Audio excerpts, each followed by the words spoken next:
Once you've accomplished a task, figured out how to do it efficiently, now train your replacement.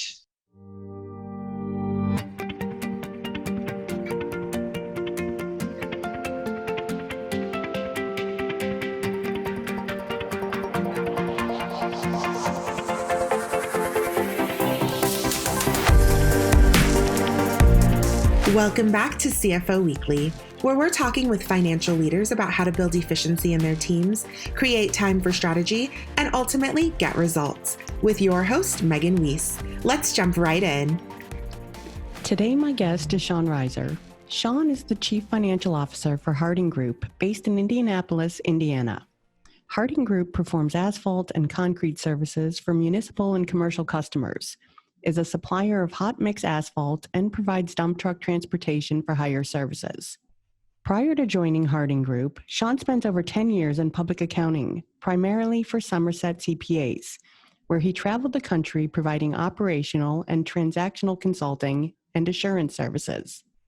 Sean was an integral part in compiling, distributing, and presenting a construction industry survey during his time at Somerset CPAs, focusing on the Indiana construction market's financial, salary, and benefits information.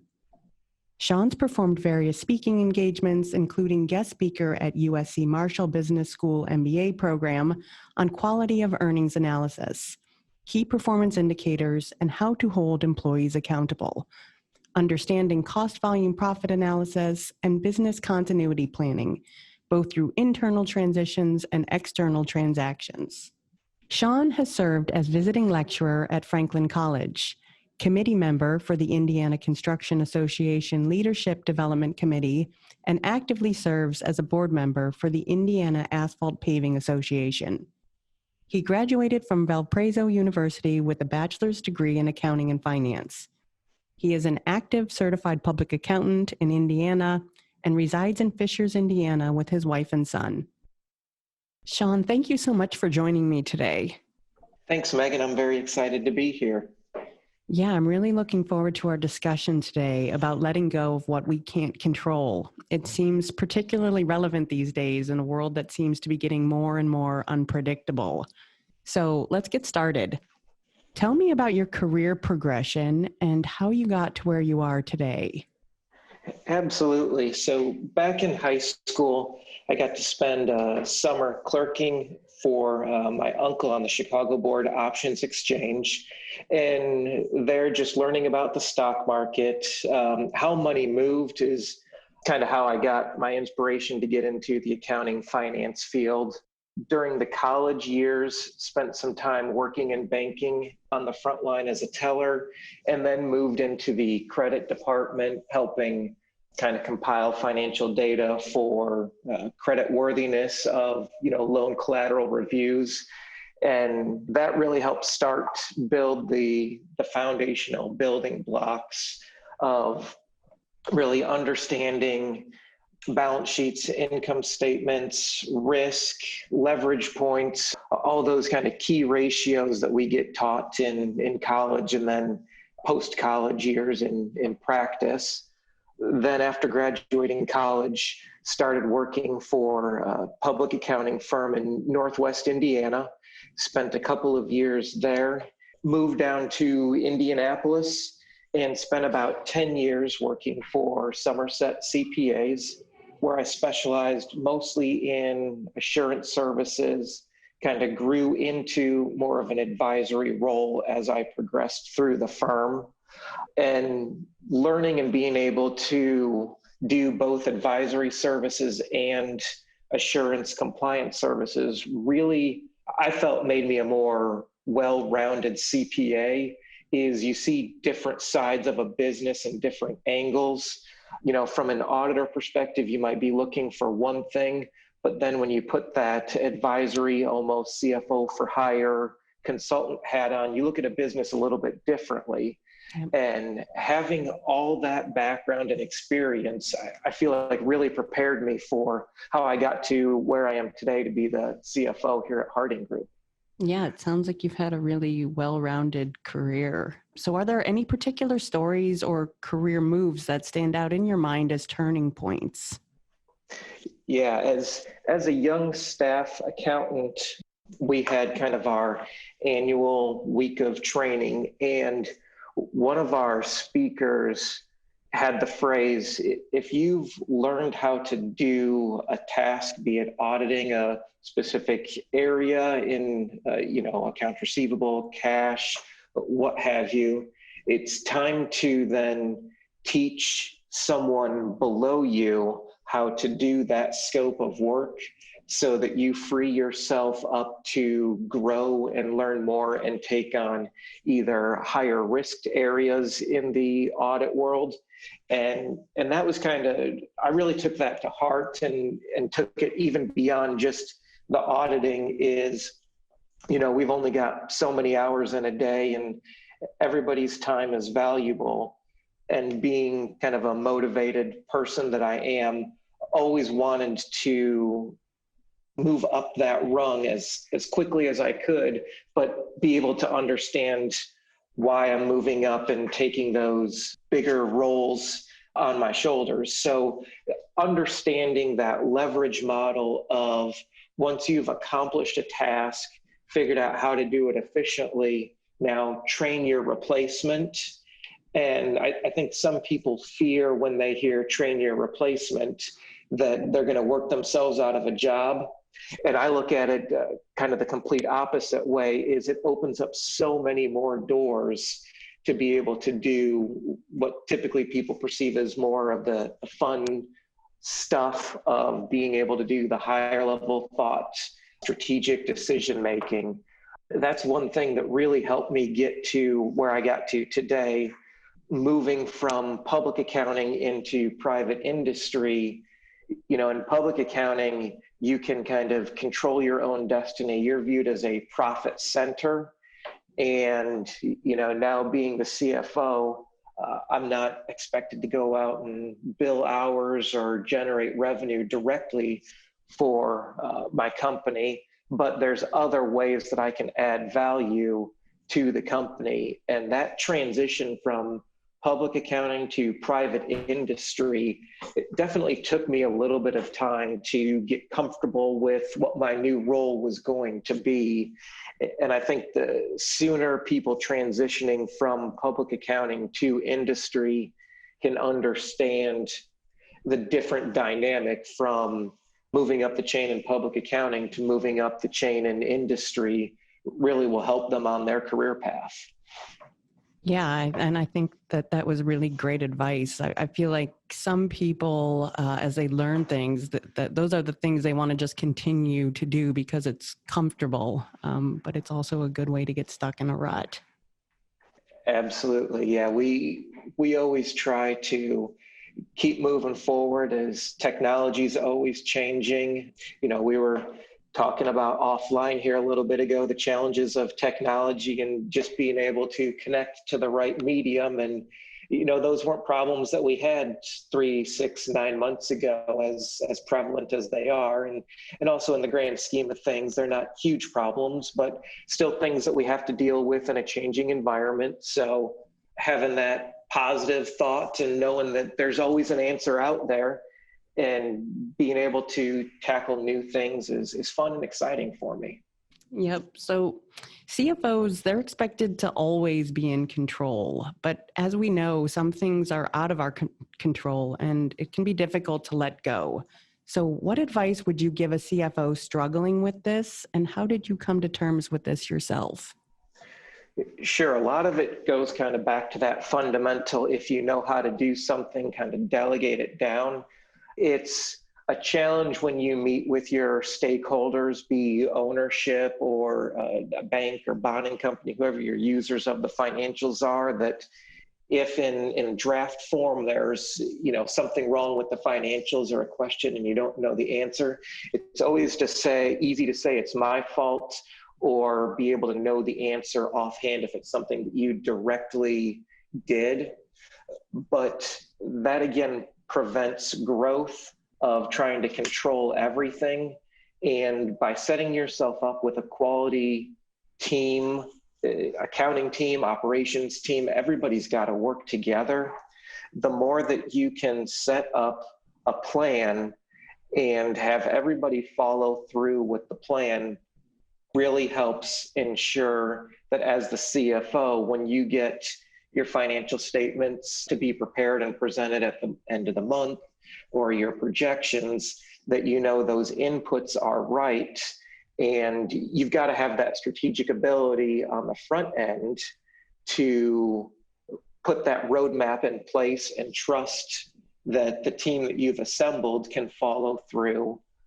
Internal controls and processes are things that I think are just so fundamentally important to a CFO, that understanding what those processes and controls need to be can really get you out in front of where you'd like to be a lot quicker. Is developing that roadmap, implementing that roadmap, trusting that that roadmap is going to hold through, and that your team has the integrity to be able to follow the roadmap.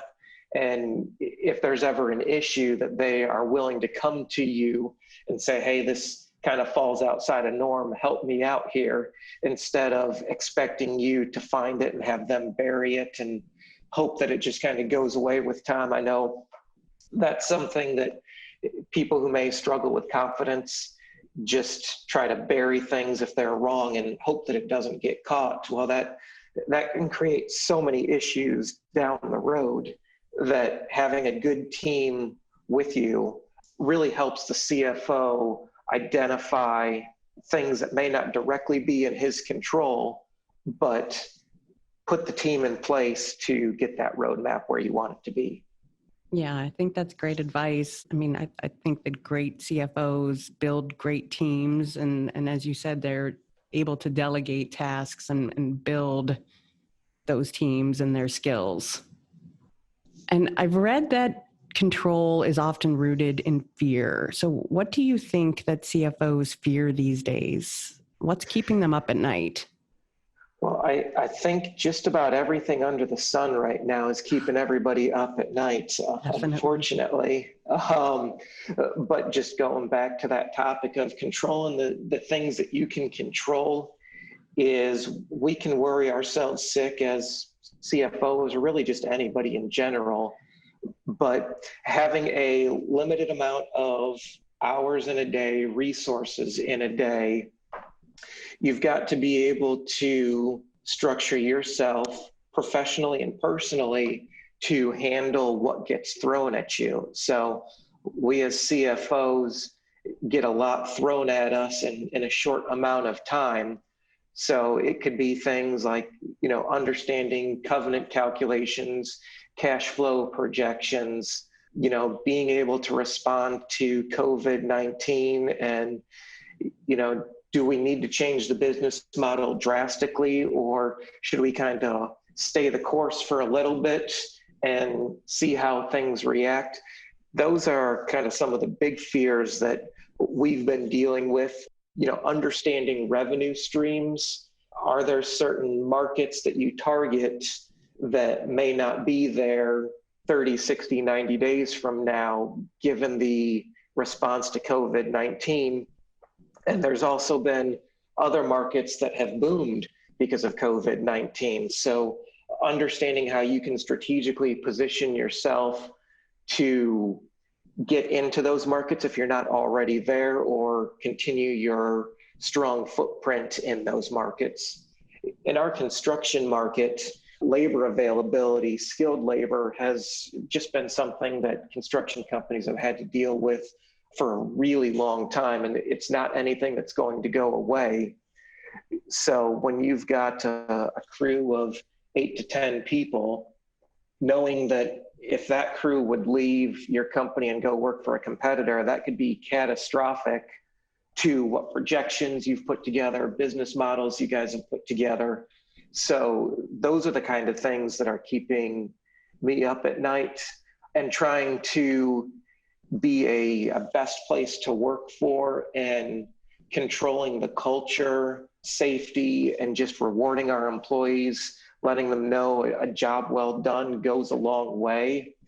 those are the types of things that we're trying to build here that are kind of beyond the numbers that we can control, to make sure that we mitigate as much of those risks as we can.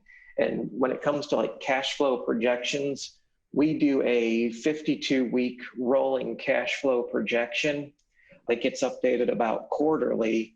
And it allows us the opportunity to see 30, 60, 90 days out when we might perceive there could be, either cash flow crunches or, surpluses, and what to do with those surpluses.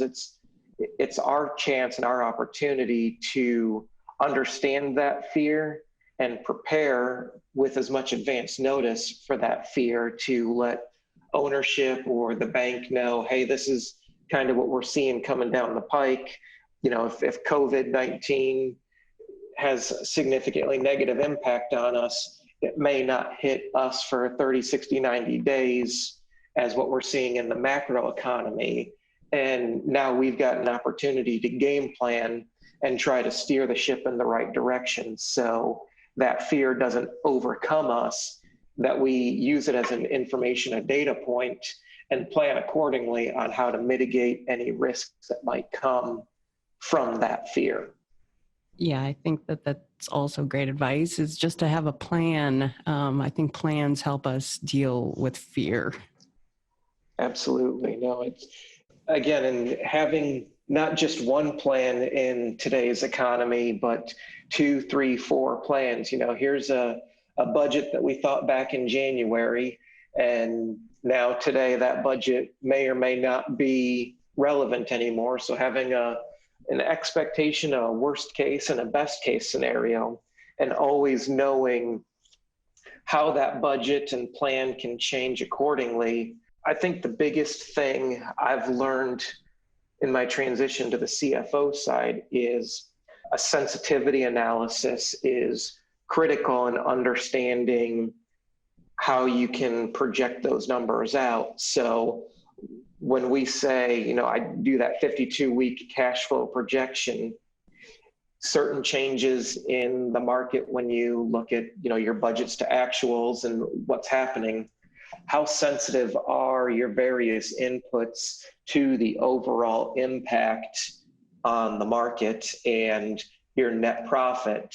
Just because revenues may go up or down doesn't necessarily correlate to a corresponding amount of net profit dropping to the bottom line.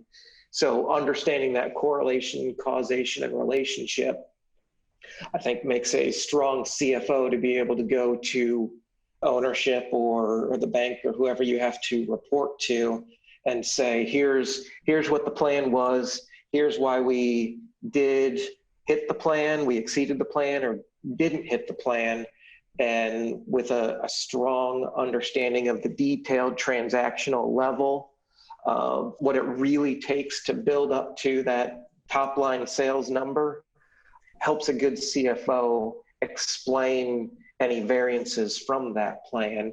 It gives your ownership and banking and bonding companies confidence in the numbers that you're putting together, that allows them to have that comfort of things are under control, whether they're going in the right direction or not in the right direction. At least we know where we're going, and gives us the opportunity to tweak the plan in a good way. I often hear that we need to let go of something we can't control when it's causing us problems. But what does letting go really mean, and why is it so hard for so many of us? I think letting go means trusting other people. Mm-hmm. And as we grow in our professional careers, you've got to find people that you can trust and surround yourself with those types of people. But kind of going back to the audit mentality is trust but verify. So you've got to surround yourself with a strong team and verify that when you put that plan in place, they're following the plan. And there's always a balance of managing versus micromanaging. And in today's environment of data needing to be reported quickly, the month needing to be closed in such a short time period, You've got to work with your team to make sure they're in control of their tasks and doing it in an efficient time manner so that you can stay on line with your timelines and time commitments. Having key performance indicators for the accounting team as it goes to daily reporting or certain daily dashboards. That again, it kind of comes back to those sensitivity analysis, daily metrics. If you've got a certain throughput, in our world, we have asphalt plants and we manufacture asphalt. So we know where we need to be on a given day, and understanding if we're not hitting those expectations. While I, as CFO sitting in my office, can't really control the throughput of that plant, it's understanding how do I communicate with my team, set them up for success so they have the tools they need to be able to achieve or exceed budget. But yeah, it is really difficult, I think, for myself personally, and I think just CFOs in general, to let go of control. And the ones that do succeed are able to let go of those things they're comfortable doing, and even those things they're not comfortable doing, but being able to have a good spirited conversation to grow their knowledge base. I know I don't know everything about our business. There's people who work here that know a lot more about our asphalt process than I do. And I try to sit down with our operations team every chance I can get to really understand the details of the operational process to make myself a better CFO and help understand that interaction. And again, letting go of control of the details, but still keeping that high level 30,000 foot view in mind and making sure the ship is steering in the right direction, but giving people enough tolerance to make their own decisions and empower them.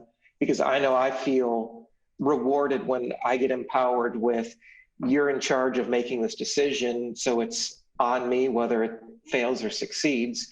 And I don't want to fail, so I do everything in my power to succeed. And I think people that you surround yourselves with who are like-minded in that sense will take a task and go above and beyond and try and help deliver exceptional results.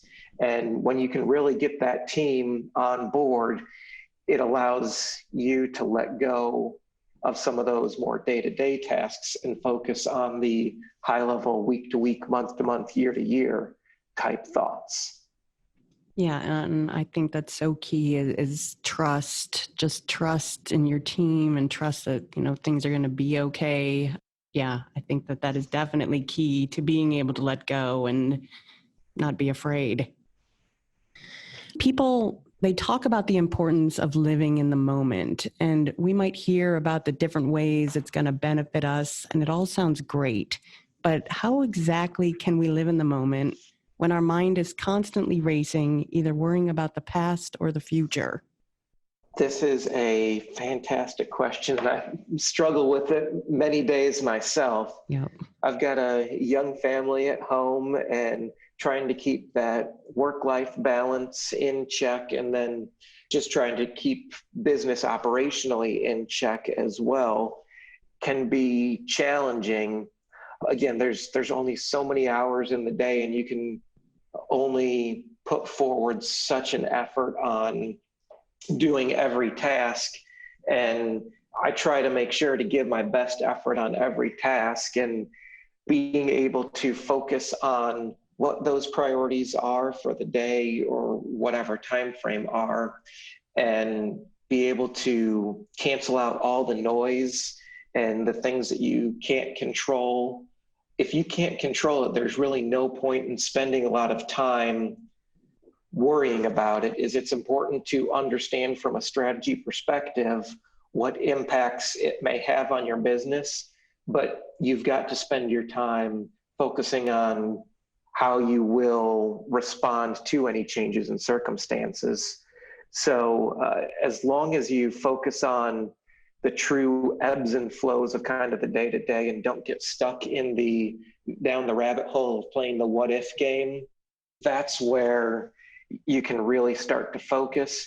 And once you've built that good process that we talked about earlier of having a good team who can follow the process, knowing that your process is going to keep things kind of within the boundary lines of where you're trying to go, that should help keep the mind from constantly racing and worrying. If you know, here's kind of that best case, worst case scenario budget, and as long as we're living within those parameters, it hopefully will help give you a little bit of that peace of mind of we're moving in the right direction, and it doesn't need to be fire drill every day how to respond. So I've been in this role for about 2.5 years, and this year has really been the first time that it's kind of been able to move to where things aren't racing and worrying about every day. And then obviously we have a global pandemic that completely flips things upside down on us just when we thought we were starting to get things figured out. That's going back to, like you said, things are constantly changing, but you've got to be able to take a step back and realize if you've got a plan in place and you're following that plan, it should allow you the opportunity to not focus on the what ifs and what could go wrong, but how do I keep the business within those boundaries?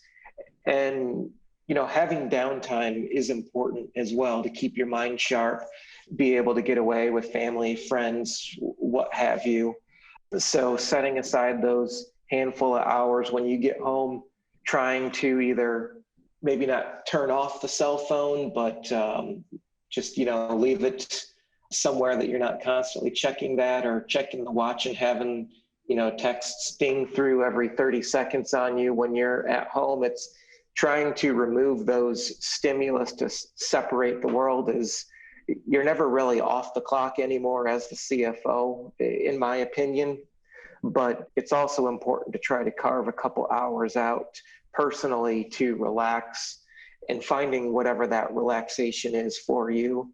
I enjoy cooking, exercising, spending time with the family, and getting a couple of those hours in a day helps keep that balance, reset your mind, and kind of ease a little bit of those issues and challenges that you might have. So really understanding the true nature of business helps get you to that point of knowing what to really worry about. And hopefully there aren't too many situations that come up on a day-to-day or a frequent basis that really can deflate the plan that you've put in place in a drastic way.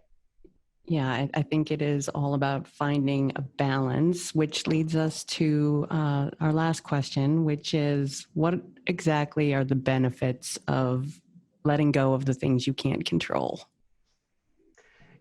Yeah, there's, so much focus is put on mental and physical health in today's environment. And I think being able to have a strong mental health is just paramount to being able to have a happier life.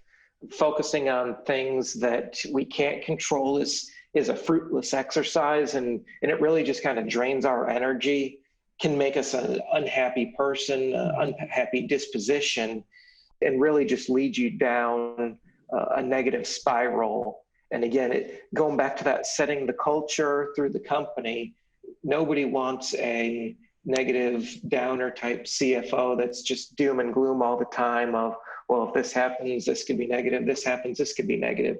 Focus on the positive, the things that we're doing well, the things that we can control, helping empower our team and figuring out how to manage our team and delegate roles and responsibilities appropriately really does allow yourself to take a step back, take some of that stress and pressure off your shoulders, and know that you've built that foundational building block for a successful business that you've got to keep managing, obviously, but getting out of the extreme minutia on a day-to-day basis will really help you kind of grow and just get that mental health, physical health in a much stronger capacity than maybe if you just keep holding on to things that you can't control.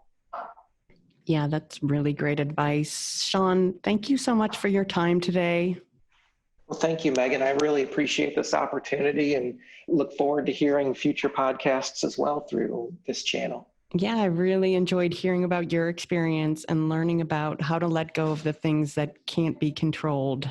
As a type A personality myself, it isn't always easy, but I know it's worth it for both my health and happiness. So thank you again. Thank you, Megan. Yeah, to all of our listeners, I hope you've enjoyed today's discussion as well, and I hope you'll tune in next week. Until then, take care of yourselves and have a great week. If you're ready to boost efficiency and streamline your accounting processes at significant cost savings, it's time to talk with Personiv. Their people-powered solutions have transformed the delivery of back-office tasks and general accounting functions for decades, partnering with clients to provide everything from accounts payable to payroll services. See what Personiv can do for you by visiting personiv.com. You've been listening to CFO Weekly, presented by Personiv. Please subscribe wherever you get your podcasts to hear all of our episodes. Want to learn more? Check out personiv.com. Thanks for listening.